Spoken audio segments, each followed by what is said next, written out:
Hello everyone, this is Fantasy-esque, and welcome to Season 4 of Luminous Clan in ClanGen, the Warrior Cats clan generator game. Now, if you guys are curious or interested in watching the 150 videos we have already done for this clan, then I will leave the links to Seasons 1 to 3 in the description below, but you really don't need to. You can kind of just dive in and catch up as we go.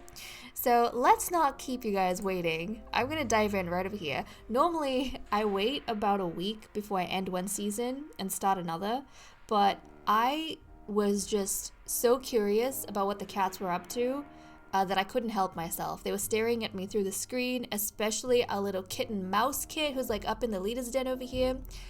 I just couldn't wait. I had to dive in and I had to keep going. So we're back. We're continuing with their adventures. I'm hella excited. Now, I want to go ahead to make sure that we have a little bit of clarification to dive into the cat list so we can kind of figure out the relation of all the cats that we have.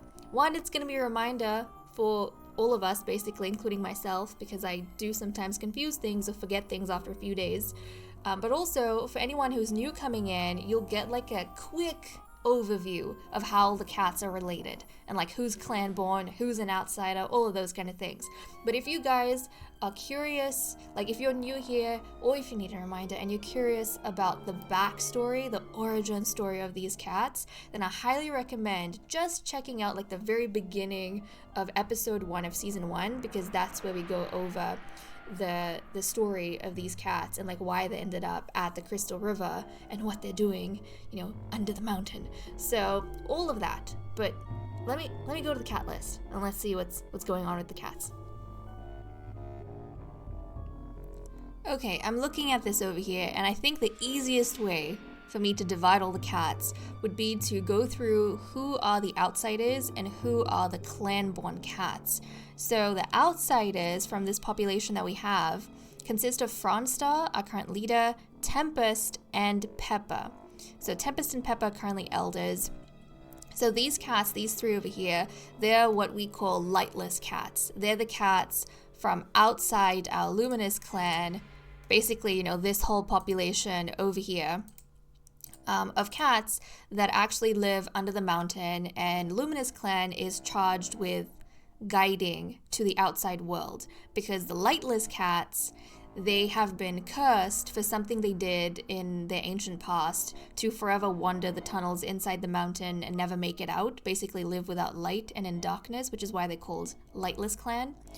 And Luminous Clan are a group of special cats that were chosen, you know, by Star Clan, and they have been keeping this like long bloodline going for the past 3 seasons basically, and now into the 4th season. They've been keeping this bloodline going that allows them to basically find their way outside of the mountain, and typically they feel very strongly about keeping things in the blood, right? But we reached a point in season 3 where our clans started getting too closely related and we could no longer breed within the clan, so we had to start bringing in some lightless cats for fresh genetics and blood, which is why these 3 cats were brought in. So that's what has been happening with the lightless cats. Now the rest of the cats that we have are clan-born, and they have what we call prophetic bloodlines, right? So they're descended from one of the 3 original prophets. 2 of the bloodlines have actually died out. So in the past, we did have like the single prophetic bloodlines, and then we had double prophetic bloodlines and triple prophetic bloodlines. But now 2 of the lines have died out, and all of the clan-born cats we have left are all descended from, I think, the 2nd prophet. So we only have like a single prophetic bloodline left. But at any point, if that bloodline dies out, if we no longer have any prophetic bloodlines, then Luminous Clan ends, the series ends, basically. So, like I said, all the other cats here, except for Fronstar, Tempest, and Pepper, are clan-born. So, Stonespeck and Cloudfur are actually sisters. Stonespeck is the older sister between the 2. They are not the only siblings in their litter. They had many other siblings, but they're the 2 surviving ones. Cloudfur is currently retired in the Elder's Den. Stonespeck is our deputy. She has actually been leader twice before, but both times has stepped down for an outsider to take leadership. Lupine Claw, Magpie Heart, Sunchill, Daisyquake, Tornfern. These 5 cats are cousins. So they're all cousins. Lupine Claw and Magpie Heart are siblings. So Lupine Claw is the sister, Magpie Heart is the brother. Lupine Claw right now is a medicine cat, Magpie Heart is the mediator. And these two are the children of the only brother that Stonespeck and Cloudfur had. So, you know, Stonespeck and Cloudfur are their aunts. Sunchill is the only surviving child of which cat? Cloudfur? I think Cloudfur. Yeah, he's Cloudfur. Who's your father? Who is your father? Pepper, sorry. So Sunchill is the only surviving child and son of Cloudfur and Pepper. He had, I think, 2 siblings who both died, if I'm not mistaken. So there's that. We then have Daisyquake and Tornfern, who are brother and sister. So Daisyquake's the brother, Tornfern is the sister. These two are also the nieces of Stonespeck and Cloudfur. And they were the children of the youngest sister, if I'm not mistaken. So there is that. And then we have Howl Falcon, who is the son of, hold on a second, who are you the son of? Is it Magpie Heart? I think he's the son, actually. Howl Falcon is the son of Magpie Heart and of a previous clan leader that we had who has now died. And then we have Mouse Kit, who is the most recent kit born to us, and he is the only son to Tempest and Sunchill. Did I get that right? Yes, I did. So I'm sorry if that's confusing, but that's kind of the family tree that we have going on. That's how everyone is connected to each other. Basically, Fronstar, Tempest, Pepper are outsiders. Stonespeck and Cloudfur are sisters. From Lupine Claw to Tornfern are cousins. Lupine Claw and Magpie Heart are siblings. Sunchill's an only child. Daisyquake and Tornfern are siblings. Howl Falcon is the son of Sunchill and Tempest. No, sorry. Cloudfur and Pepper. Wait, no. I'm already losing track. Sunchill is the son of Cloudfur and Pepper. Howl Falcon is the son of Magpie Heart. I always confuse this. Oh my goodness. Howl Falcon is the only son of Magpie Heart and a previous clan leader. And then Mouse Kit is the only son of Tempest and Sunchill. My goodness, we made it there in the end, guys. We made it there in the end. But, you know, as we kind of go along, we'll be able to figure things out a little bit more contextually. I'll keep giving you guys reminders about how they're related. But basically, that's like the breakdown of the family. So I want to dive straight into events and see, like, I want to skip a moon. I want to see what's going on, what's happening. So when we left off, I'm pretty sure, like, our population in Season 3 started going down a whole heap. We came out of an age of war. We went into an age of peace. And now we are kind of looking to repopulate because in that wartime, we lost a lot of cats. And then we've been going through a lot of periods of starvation. So we are kind of combating that. We are also trying to grow. We're having a lot of problems with our litter sizes, kittens dying. It's been a lot for the clan to go through. And I think the very last pairing that happened was between Fronstar and Daisyquake, and we are hoping to get a litter from these two. So fingers crossed, we'll get some good news pretty soon.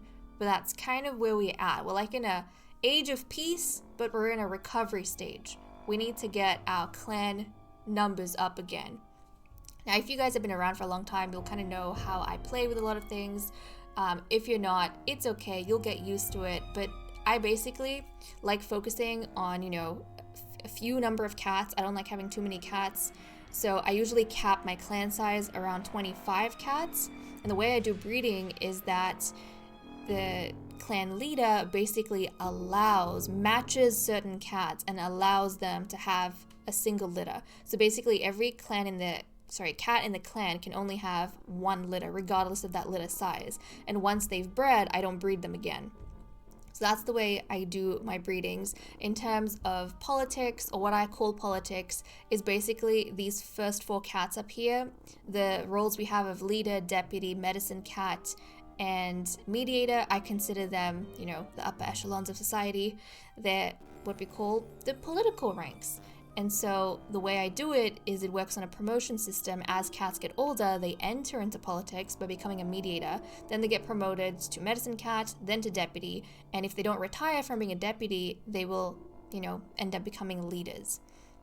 We've also had plenty of instances where leaders have either had power taken from them by outsiders, or they've stepped down to have outsiders lead the clan instead.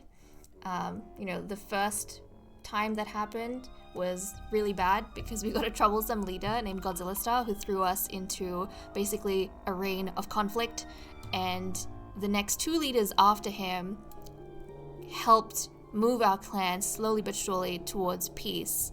And Fronstar, I think, is like the 4th outsider that we have had lead the clan, but hopefully things are going to be going in a good direction with her. But okay, now that I've done catching us up on who everyone is and where we need to go, let's go to events, guys, and skip a moon. Now, really quickly, I want to just see what our focus is under the new leader. I think it was hoarding. No, it's resting and recovering. Okay. No, is our leader nervous? Just real quick. Yeah, our leader is nervous.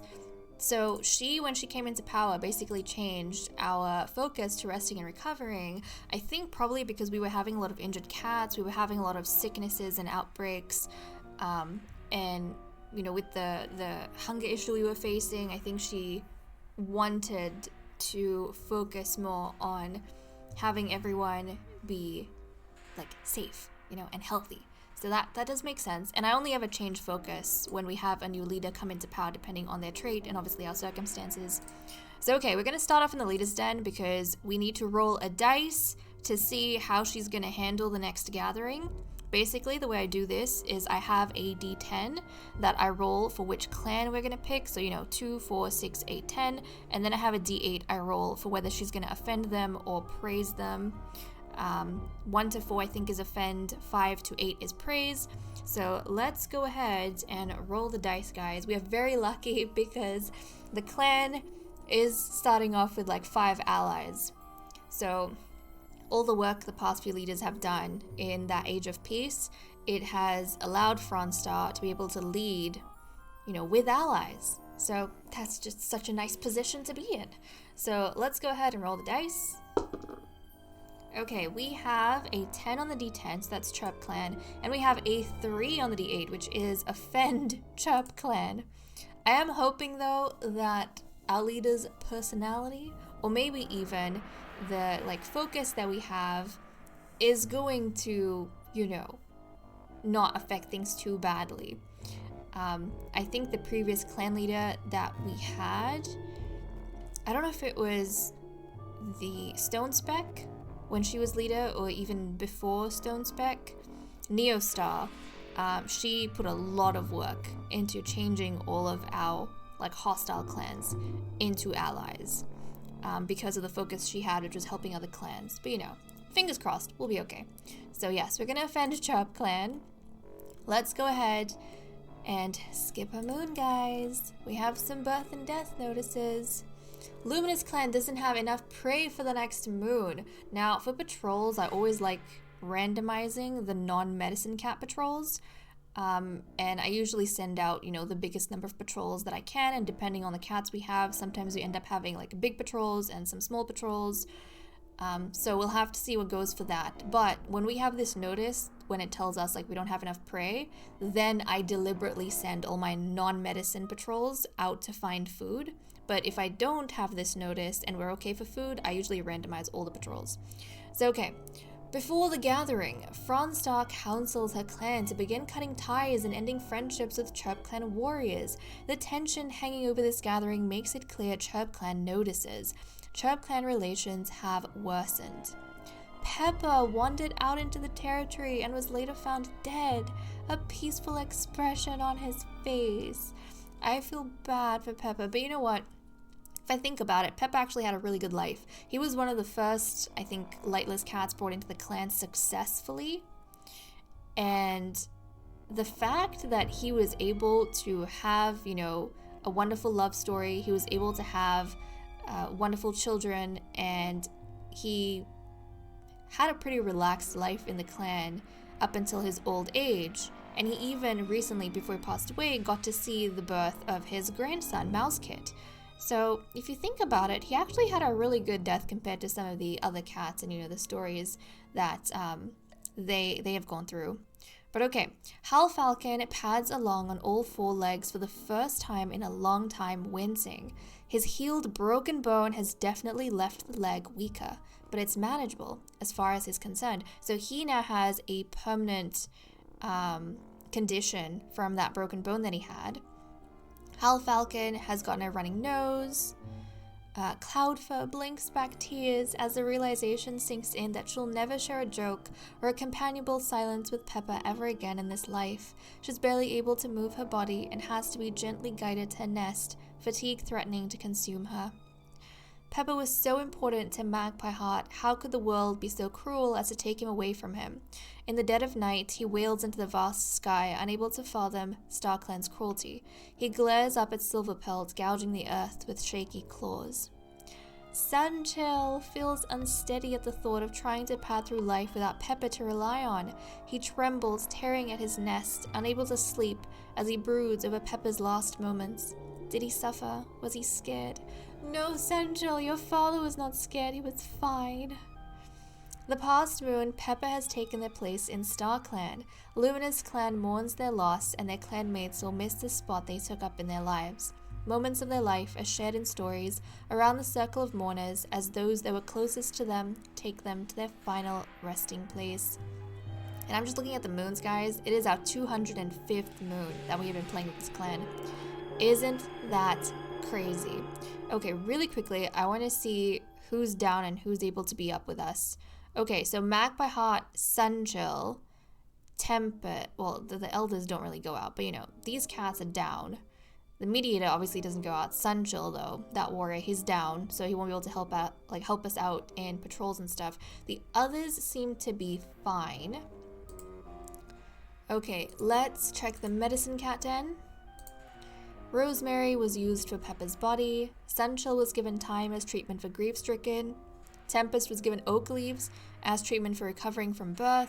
Hal Falcon was given cobwebs as treatment for broken bone, and then he recovered from his broken bone, but he has a scar now. We need to check that out. Lupine Claw gathered poppy and dandelion this moon. So Hal Falcon, look at that, guys, near his leg. Can you see that? He's got a little scar there on his leg. Oh, Hal Falcon, he's so young too. His conditions, he has that running nose, and yeah, he has a weak leg, which is going to be his permanent condition.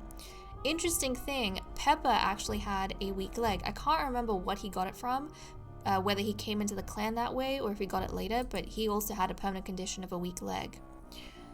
Wow, okay. Let's go through relationships and see what everyone's been doing, and see if maybe we'll be able to piece together like the final moments of Peppa before he died, what he was up to, you know, who he spoke to. Lupine Claw gives advice to Stonespeck. It's not good advice, but Stonespeck appreciates the effort. Stonespeck is amazed at how skilled Hal Falcon really is. Cloudfur points out a nice rock for Mousekit to sharpen his claws on. Aww, so Cloudfur spending time with a grandson. Cloudfur has faith in Mousekit. Cloudfur and Peppa have been sickeningly lovey-dovey all day, so these two mates were spending time together. Lupine Claw goes to tell a secret to Mousekit, only for Mousekit to tell someone else's secret to her. After completing a chore, Mousekit reports to Lupine Claw. That's actually really cute. Magpie Heart quickly apologizes after bumping into Mousekit. They have a small laugh about it. Magpie Heart and Hal Falcon bring each other prey. So some father-son bonding over here between Magpie Heart and Hal Falcon. Peppa thinks Cloudfur is really funny. Again, Peppa's spending time with his mate. One of the things I loved was that when they first got together, you know, I think Peppa was head over heels for Cloudfur. Cloudfur was a little bit shy. Well, I wouldn't say shy, but you know, she was kind of more aloof towards him. But he very quickly snuck into her heart. They fell in love, and they had a wonderful love story going on. But then Pepper like entered politics, and ever since then, I think they grew a little bit distant because Cloudfur was more focused on her kids and Pepper was more focused on, you know, the politics of the clan. But then when they both retired, they started spending a whole lot of time together, and I really like that we're seeing a lot of that here, them spending time together in the Elder's Den. Pepper and Daisy Quake debate about something interesting. Though they disagree, they stay amicable. Okay, so Pepper's having a nice conversation with one of the youngsters in the clan. Sunchill scoffed loudly at one of Magpie Heart's suggestions. Sunchill and Mousekit chat idly about the latest meeting. Okay, some father-son bonding over here. Tempest dispels a bad rumor about Hal Falcon. It seems like there's an unspoken apology between Tempest and Daisy Quake. Okay, when a clanmate passes by holding stinking herbs, both Daisy Quake and Magpie Heart gag. Mousekit follows through on a small promise made with Daisy Quake. Tornfern sees Cloudfur lazing about in the sunshine and is resentful at how little she's expected to contribute. Tornfern and Hal Falcon apologize to each other at the same time. Tornfern and Hal Falcon were actually mentor and apprentice. And from what I remember, they had a really good relationship. So this is kind of nice that they're still maintaining that even after Hal Falcon has graduated into a warrior. Sunchill says he hopes Fronstar has a nice day. Fronstar and Magpie Heart realize they have a similar sense of humor. When Hal Falcon asked Daisy Quake for help, Daisy Quake ignored him. Mousekit asks Stonespeck to look at a little cut on his leg. And then we have the death of Pepper. So basically what I'm getting is that before Pepper died, he essentially was spending a lot of time with his mate. He was spending a lot of time with his mate, and then he had a little bit of a conversation with Daisy Quake, who is currently mated to the current leader, which is fascinating, and one of Cloudfur's nephews. Now, I don't know if I mentioned this, but Daisy Quake and Tornfern, their father is actually Godzilla Star, the first outsider, the troublesome outsider we had as a leader who basically plunged the clan into a time of war. That was their father, and that's kind of the legacy that they're coming from. But obviously, they are different cats to their father, and they don't want the type of life that they lived, you know, under him. They want something different, and I think it's nice that the clan members and the cousins like don't hold it against them, this lineage that they have of a warmongering clan leader who basically ruined everything when he came into the clan.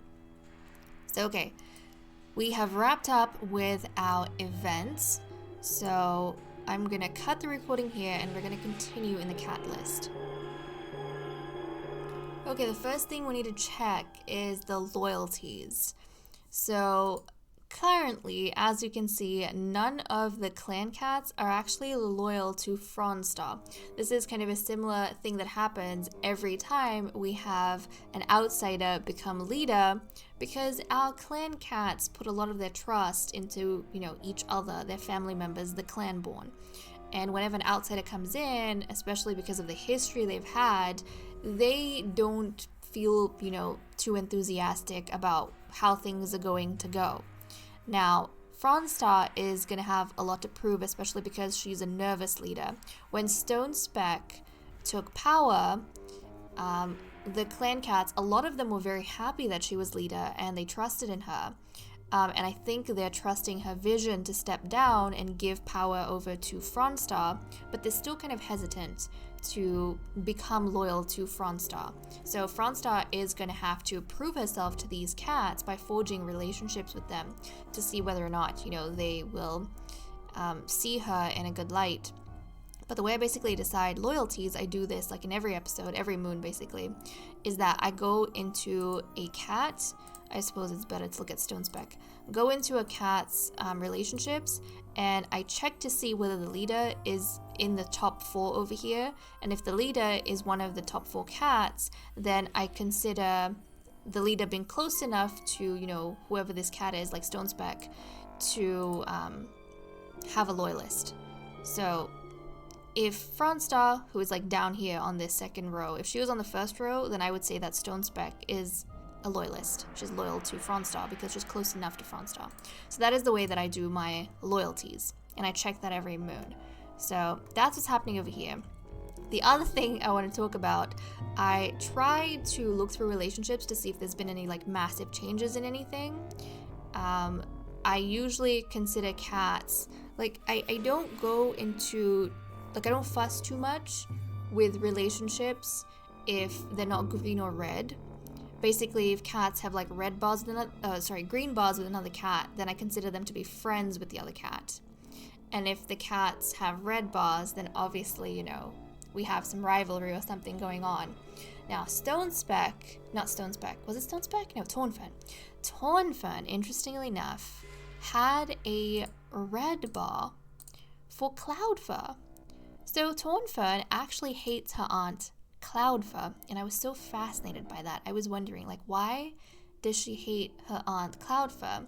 So I was trying to look through the history over here, and the thing I'm getting is that, you know, Tornfern is seeing Cloudfur lazing around, and she's resentful that she doesn't contribute much, and that Tornfern doesn't like that the others like trust Cloudfur just because she's older. So the picture that I'm getting is that Tornfern, who was the favorite child of her father, Godzilla Star, the warmongering leader, right?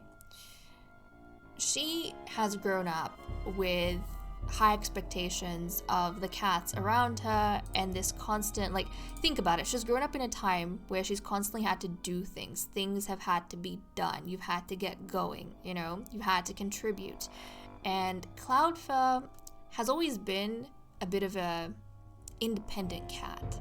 Like, I don't feel like she's ever been too connected with, you know, her other clan members. I mean, yes, with her siblings, but largely she's kind of kept out of the way of the others. And even within politics, a lot of these cats, they spend their whole lives gaining wisdom so that they can serve, you know, in politics when the time comes and serve well. But Cloudfur wasn't in politics for very long, and I feel like she was a little bit, I don't know, disheartened even when she was serving across the different roles. And I think, I can't remember if she was deputy or medicine cat, maybe deputy. She was like barely deputy for moons before she stepped out of that. A lot of these cats also, you know, they choose to retire when they become seniors, but I'm pretty sure Cloudfur retired as a senior adult.